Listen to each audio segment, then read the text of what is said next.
Oh, sh.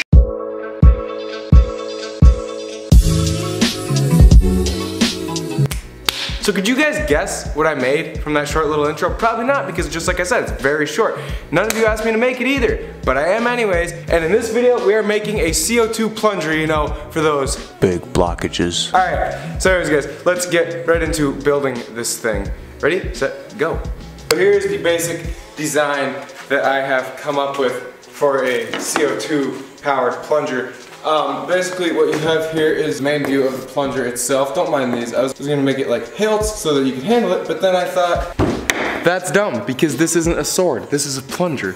So up here is the CO2 chamber, and here's kind of an exploded view of that. So I think I'm gonna have a spike, which is what I'm holding right here, coming up that can pierce the CO2 cartridge, releasing all the gas from this chamber down through this tube, and then it's going to go into the plunger head. I'll show you, you'll understand a little more what I mean in a second. But right now, let's run through the parts that you're going to need to make this mega plunger. Guys, this will be the only plunger you'll ever need.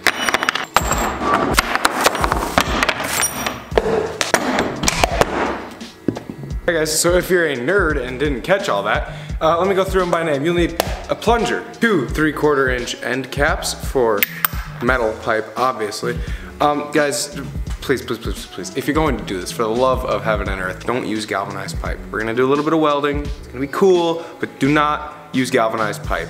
Please, thanks. 1 3/4 inch, 3.5 inch long threaded nipple. 1 24 inch long, 3/4 inch threaded, just black 3/4 inch metal pipe, big old nail, and obviously you're going to need your CO2. Let's get right into the fabrication of the CO2 chamber.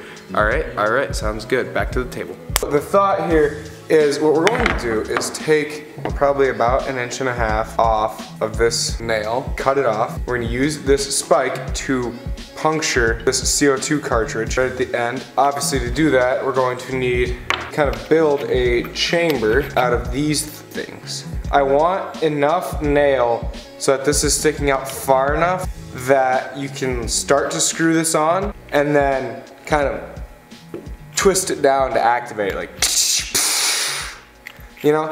And I think the best way to do this so we don't just get a bomb, weld this chamber to the end of this right here. We're going to sharpen this nail and then cut a channel into it that the gas can just flow down. I think you'll see what I mean in a little bit, but for right now, let's get to constructing this chamber. So the first thing we gotta do, gotta drill a hole here. Build montage starts now.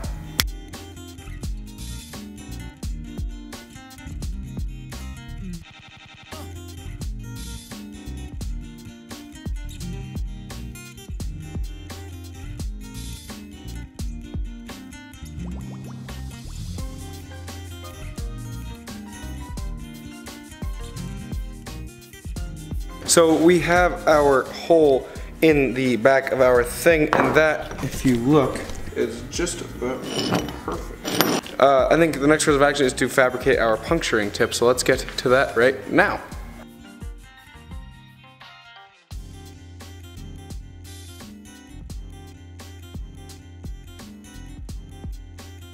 I marked that out so that it was long enough that the CO2 cartridge is sticking out just a little bit, basically so that I have enough room to turn this cap and puncture it, but there's still a little bit of wiggle room, so it's not, so I'm able to close this cap. We're going to go over to the chop saw and cut this.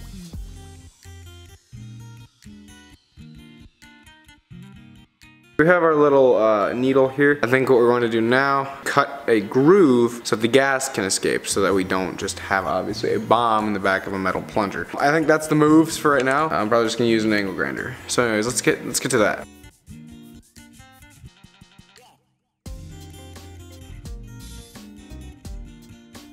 Okay, so we have our thing with the groove in it. So you can kind of see it'll go in there, and then it leaves a little gap for the gas to escape. Now I think it's about high time that we do a little bit of welding, so let's get to it.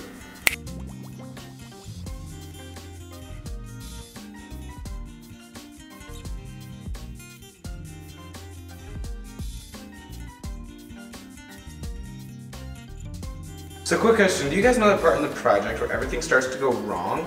I didn't want the nail far enough, so I tried to cut some of the threads and I cut them out. And while I was doing that, it got stuck into the grinder, so it whipped thread on, so I cut all the threads up, and and then I just welded the cap onto it right there. But so anyways, it's ready for a test right now. I'm not going to stand in the direct path of any of this, so we're going to insert our cartridge, start threading, and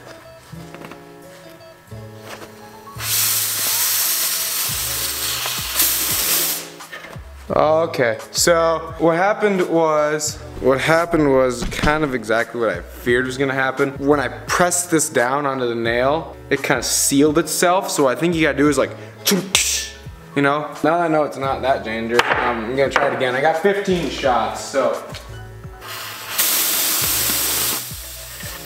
There we go. That's pretty good. So anyways, guys, I think that's a good proof of concept. I think that's good enough to start moving on to assembling the rest of the thing. Alright kids, I'm happy to announce that I figured out the strategy for actually using this thing. Let me show you that, just one second here. You want to start to tighten this down, so you hit it, and then you want to puncture it, and then just crack it open. And I think that that is the strat for making this mechanism work. So now, what I'm going to do is I'm going to weld the pipe onto the bottom here, and then attach to the plunger, and then I think our CO2 powered plunger will be done. Okay guys, so I got this welded on. Yeah, I welded on a little bit of an angle so that when it's like sitting in the toilet, you can kind of more easily access this straight up and down. The last step is to take the plunger head off the plunger, stick it on here, and then we'll be done and we can go give this a proper test. So join me on that, and let's finish this thing up right now.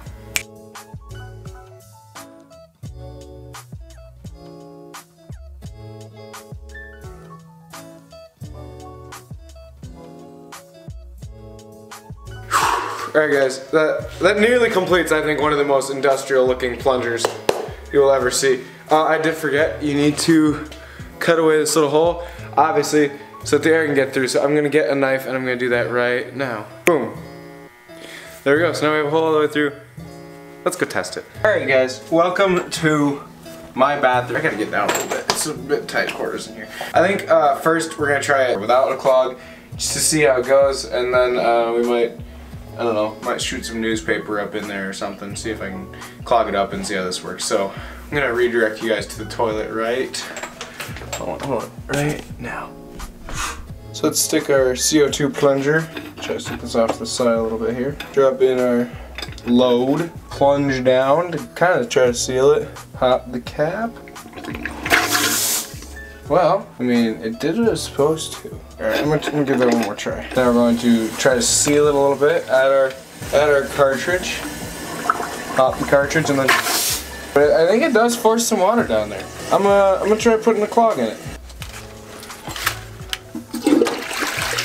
Oh no, guys.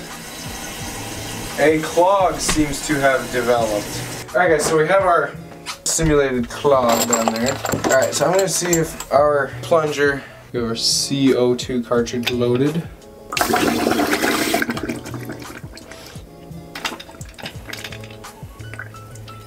Hey! Look at that! The clog is gone. And also it's very foggy and my fingers got like frostbite to the plunger. Quick warning guys, expanding CO2 cartridges get extraordinarily cold and that kind of hurt a lot. Okay, so it might take 2 or 3 shots. I have a bit of a hand protector there. I don't think I got a good release on that one. Got a good seal. Oh frick yeah, I think that did her in.